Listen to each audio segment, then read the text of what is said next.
तुम मेरे द्वारपाल हो गए। जो मेरे साथ तुम्हारी पूजा नहीं करेंगे वे मुझे प्रिय नहीं लगेंगे। और फिर शिव जी और जलंधर में भयंकर युद्ध छिड़ गया। जलंधर ने कालनेमी, शुंभ और निशुंभ सबको लेकर युद्ध के लिए निकल पड़ा। देवता सब भगवान की शरण में स्तुति करने लगे। भगवान शिव भी युद्ध के लिए तैयार हो गए। जलंधर ने अपनी सेना सहित कैलाश को घेर लिया और जो बीज सरस्वती ने दिया था उससे इस प्रकार इंद्रा ने रात्रि में भयानक स्वप्न देखा। जब उनका युद्ध शुरू हो गया तो इंद्रा जो जालंधर की पत्नी थी उसने रात्रि में एक भयानक स्वप्न देखा।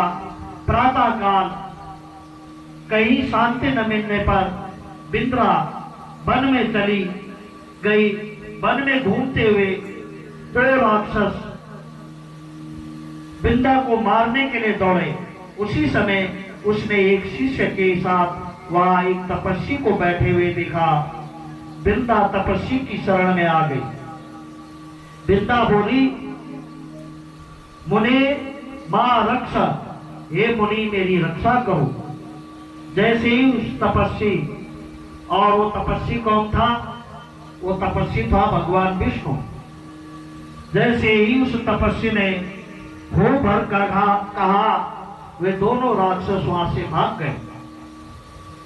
वृंदा बोली, हे प्रभु मैं जालंधर की पत्नी हूं। क्या आप मेरे स्वामी जो इस समय महादेव के साथ युद्ध करने कैलाश गए हैं, क्या उनके बारे में मुझे कुछ बता सकते हो? उसी समय उन तपस्वी मुनि ने, जो कि भगवान विष्णु का रूप था, ऊपर की ओर देखा। ऊपर की ओर देखकर वहां दो बंदर आ गए। उस तपस्वी मुनि ने आंखों से उन बंदरों को इशारा किया। वे दोनों बंदर आकाश में चले गए और आधे क्षण में जलंधर का सिर धड़ दोनों हाथों में लेकर आ गए। वो मायावी थे। वो बंदर जो बना रखे थे मायावी थे, और वो मायावी सिर और मायावी धड़ दे करके वहां पर आ गए। बिंदा ने अपने पति के सिर धड़ को देखकर वो मूर्छित हो गई और विलाप करने लगी। वृंदा बोली, हे मुनि क्या आप मेरे पति को जीवित कर दोगे? तपस्वी बोले, हे देवी यह युद्ध में मरा है, यद्यपि अब यह जीवित नहीं हो सकता है, फिर भी तुम मेरी शरण में आए हो, इसलिए मैं इसे जीवित कर देता हूं। और ऐसा कहकर वे मुनि श्री रूपी श्री भगवान विष्णु उसके पति को जीवित करके अंतर्ध्यान हो गए। पति को जीवित देखकर वह उनके साथ प्यार करने लगी। जब भगवान दिव्य, वो जो पुरुष जो है भगवान ने उत्पन्न किया था वो स्वयं भगवान विष्णु है, वो कोई और नहीं है। भगवान ने ऐसी माया रचाई कि वृंदा जो है किसी प्रकार उन पर शक न कर सके, तो उन्होंने उस जो मायावी पुरुष था उसको जीवित कर दिया, और जबकि वो स्वयं भगवान विष्णु थे। प्यार करती रही। जब भगवान की दिव्य सुगंध उसके अनुभव में गया, उसने देखा कि ये जो दिव्य पुरुष है मेरा पति, उसमें कभी जो है दिव्य गंध तो आती नहीं थी, इसमें ये दिव्य सुगंध कैसे आ रही है?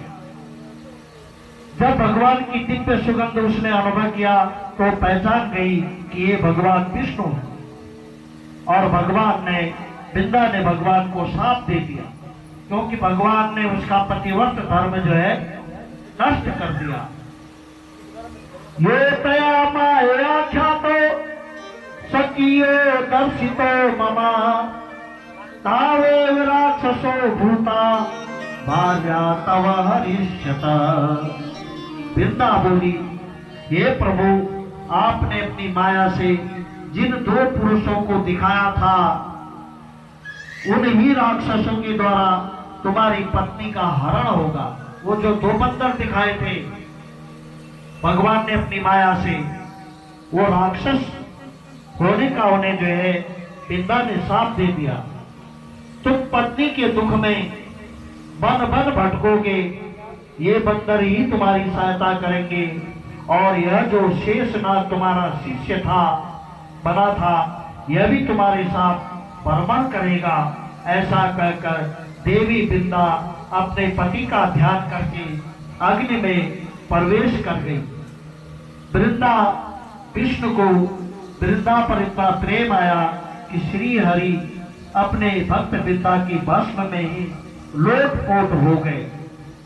जब वृंदा भस्म हो गई और उसका जो भस्म था उसी में भगवान लोटपोट हो गए, और भगवान विष्णु वृंदा की रात में ही लोटपोट होने लगे।